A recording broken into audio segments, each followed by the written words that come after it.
Alright, step one, start making the strong back. So I've put together some old scraps of wood, make a nice rigid structure here that we're going to build the canoe on, and there we go, that's what we've got so far. So we're going to plane this down, and then we're going to start setting it up, and then we'll be ready to start the canoe build proper. So this is kind of the base. You're going to attach all of the frame to this and hold it steady whilst you build it. So that's done. So the next thing we've got to do is prepare the lengths of wood. So just planing some of this down to size now, 5.5 meters length. Very nice. Can't actually believe this is working. 5.5 meters being run through my table saw. Okay, it's a sight saw, so that's running through, coming off, and actually I made it a bit thicker so that I've got a bit to shave off with the planer, but actually they're coming out beautifully straight, and looking very good. This sapali wood which I'm using is it's got a really nice amount of flexibility to it, but strong, so it's looking pretty decent at the moment. So that's going to be a keel, that one. So there we go. See how this goes.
Okay, so fully lashed together, all of the stringers all the way down the boat.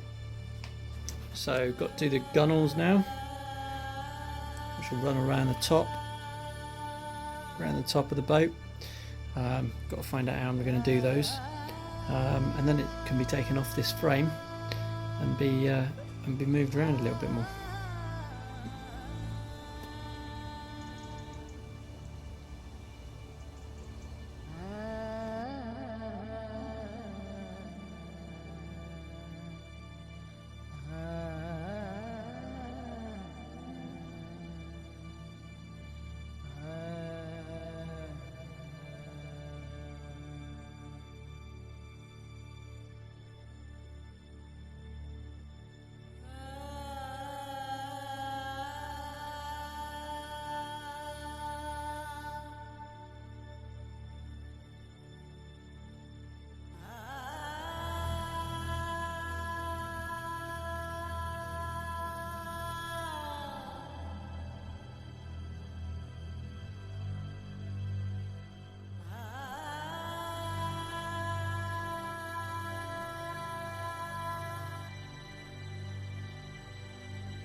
Okay, so that's the whole of the chassis done.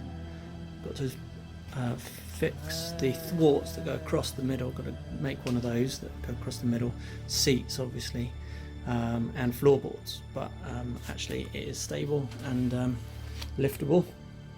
So yeah, pretty decent boat so far. Nice, see, nice straight lines, nice straight keel. Sorry, do that the right way around so that you don't have to turn your head. So far so good. Looks like it's going to be nice.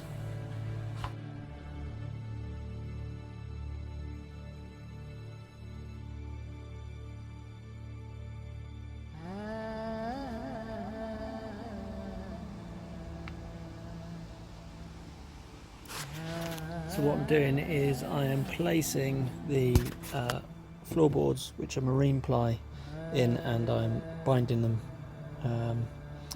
with artificial sinew. And I'm working my way down the boat towards the other end to get the floorboards in place. Cutting the floorboards was a bit of a pain.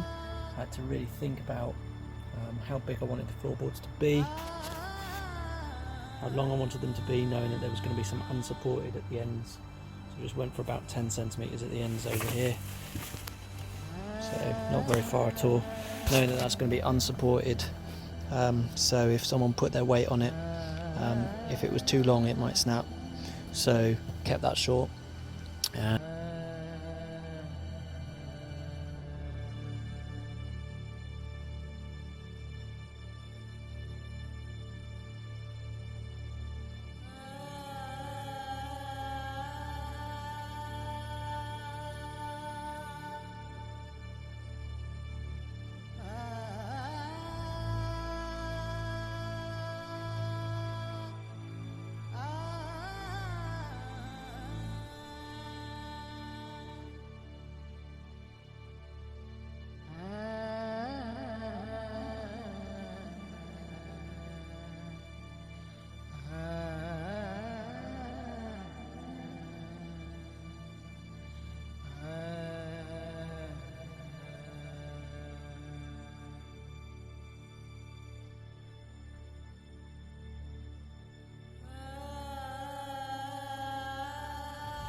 Okay, so I feel like I'm at a bit of a key point with the boat now. It might not look finished, but it's actually very close. What I've done this morning is I've put the skin on, which is reasonably tight, but it's got some loose areas. And the next stage is going to be literally to use the iron to iron the surface and shrink it a bit. And hopefully, I don't know if it'll work or not, but hopefully some of these wrinkles will kind of disappear at that point, but we'll see what happens. It might not. You can see up the side here I've actually done a running stitch that's underneath and then a looped over stitch to tie it all in, and in the end I'm going to need to cover that on both ends with something more robust, so that as a boat comes into the harbour or wherever, the jetty, it doesn't get rubbed along here and end up piercing or disappearing. So definitely need to do something about that at some point. And along the edge you can see it's stapled, and that's going to have a piece of wood that goes over the top of it, so you won't see any of that in the end.